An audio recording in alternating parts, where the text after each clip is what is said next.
Hi everybody, Pastor Tim here from Calvary Church here in Pueblo, Colorado, and this is the message recap, rewind, and bonus features from the sermon we had on July 18th, this past Sunday.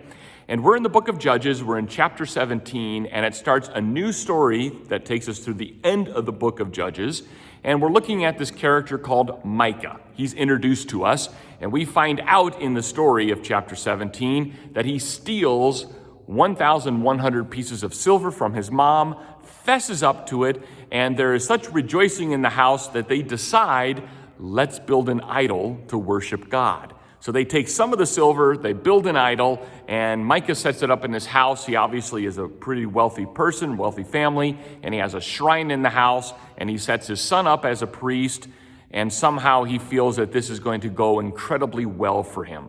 And we're told in the midst of that chapter that Israel, once again, had no king, had no leadership, had no prophet, had no one to lead and guide them. And so what they did was they lived in a way that was evil towards God. They did what was right in their own eyes, which is the way Judges describes most of how Israel lived without a king, without leadership, without instruction, without standards. They just did what was right in their own eyes. And any nation or family or person that does what is right in their own eyes, led and guided by their own emotions, their own passions, it will lead them to destruction and ultimately idolatry and judgment.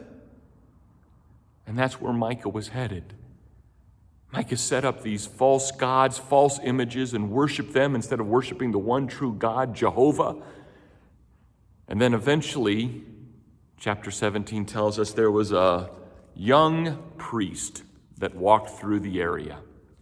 And Micah found him, and Micah added him to his household, paid him money, gave him room and board, gave him clothes, and said, hey, I want you to be my priest. And at the end of that chapter, we see Micah's true heart show.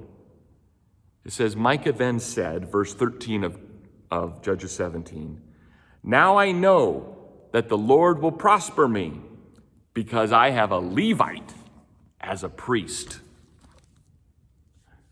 Do you see what Micah just did there? Micah's adding all these little good luck charms in his life, hoping that it will rub prosperity for him. That if he does this, and this, if he has this, and this, then God will make him a wealthy, prosperous man. Somehow, a good luck charm of having a Levite as his priest is going to guarantee God's blessing. And we saw Sunday how superstitions, whether they're bad superstitions like a black cat crossing your path, or a good superstition like, having a rabbit's foot in your pocket or a medallion of St. Christopher around your neck somehow protecting you, that those physical things dictate the future. No one holds the future but God. An idol can't hold the future. A special piece of clothing can't hold the future. A ceremony can't hold the future secure. There's only one person that holds this future secure, and that's God. You don't need a lucky charm. You don't need to follow superstitions, or don't follow superstitions. You don't have to follow the good and bad luck that the world clamors after. All you need to do is rest in the hands of God. And we saw in the book of Philippians, we saw real quickly that set of verses that says, do not be anxious for anything. Okay, don't put your trust and confidence in stuff or luck charms, but in everything by prayer and supplication with thanksgiving, let your requests be made known to God, and the peace of God, which surpasses all understanding, will guard your hearts and minds in Christ Jesus. So to have that position of comfort, joy, peace, rest, confidence, it starts with realizing all of my anxieties, worries, fears are not controlled by whether or not I open an umbrella indoors or whether I have my good luck charm with me. It's based on whether or not I have a relationship with God through Jesus Christ. When you have a relationship with God through Jesus Christ, you're at peace, you have joy, you have confidence. God indeed holds you in the palm of his hand. What else could you possibly need that would guarantee your safety and future than God? Why go for something that is inferior when we have God himself wanting to have a relationship that builds trust and faith and confidence, joy and peace in Christ Jesus? There isn't. The Christian can stay far away from all the superstitions of this world. Oh, do this first and this will happen. If you do this, this will happen. There is no such thing as bad luck, good luck, or karma. None of that is true. That is putting God to the test, saying, God, something is more valuable to my future than you are. No.